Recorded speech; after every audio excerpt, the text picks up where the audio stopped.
এখন দেখে নেব যে আমার ভিউয়ার্স বন্ধুরা যারা তোমরা নো কন্ট্যাক্ট সিচুয়েশনে রয়েছো, কবে তোমাদের সাথে পার্টনার আবার কন্ট্যাক্টে আসবে।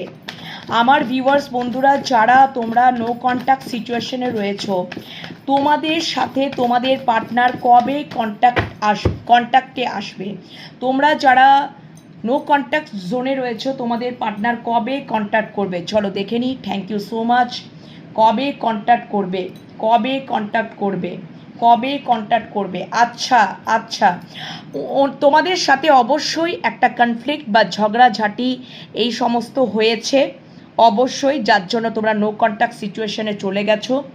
এবং অবশ্যই দেখো হাই প্রিস্টেস রিভার্সে এসছে, মানে অবশ্যই সে কেন, তার যদি কোনো কিছু মানে উনি কোনো কিছু তোমাদের সাথে গোপন করেছিলেন বা কোনো কিছু লুকিয়েছিলেন, কোনো কিছু মিথ্যা বলেছিলেন বা লুকিয়েছিলেন বা গোপন করেছিলেন, যার জন্য তোমাদের সাথে একটা ফাইট হয়ে গেছিলো, কনফ্লিক্ট হয়ে গেছিলো, একটা ঝগড়াঝাটি অশান্তি হয়ে গেছিলো তার গোপনীয়তার জন্য, তার মিথ্যা কথা বলার জন্য। উনি কিছু সিক্রেট কিছু করেছিলেন, মানে সিক্রেট তোমাদের কাছে উনি সিক্রেট কিছু লুকিয়েছিলেন, যার জন্য উনি তোমাদের মধ্যে একটা ঝগড়াঝাটি অশান্তি এরকম একটা হয়ে গেছিলো। হ্যাঁ, কিন্তু অবশ্যই তোমাদের সাথে উনি কন্ট্যাক্ট করবেন, একটা স্টেবল অফার দেবেন এবং সলিড থেকে সলিড অফার উনি তোমাদেরকে উনি দেবেন।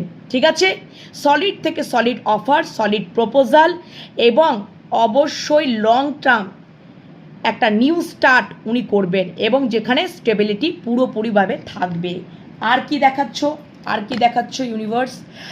আচ্ছা, অবশ্যই তোমাদের সম্পর্কে উনি পজ নিয়েছেন, তোমাদের সম্পর্কে পজ এসছে। উনি পজ নিয়ে অনেক ভেবে চিনতে সিদ্ধান্ত নিতে চাইছেন। উনি ধীরে ধীরে স্লোয়িং এনার্জিতে উনি এগোচ্ছেন এবং পুরনো সমস্ত কিছু ব্যাগেজেসগুলোকে একদম পেছনের দিকে ফেলে তোমাদের সাথে আবার নিউ স্টার্ট করবেন।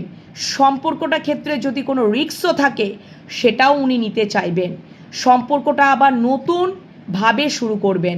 যদি তোমাদের সম্পর্কের মধ্যে একঘেয়েমিতা চলে এসেছিল এবং সেই জন্য তোমার পার্টনার তোমাকে ছেড়ে চলে গেছিলো, পজ নিয়েছিল, সেটা ঝগড়াঝাটি কারণে বশত বা যে কোনো কারণে, আবার উনি ফিরে আসবেন, রিটার্ন করবেন এবং নতুন একটা নিউ বিগিনিং, নিউ স্টার্ট উনি করবেন।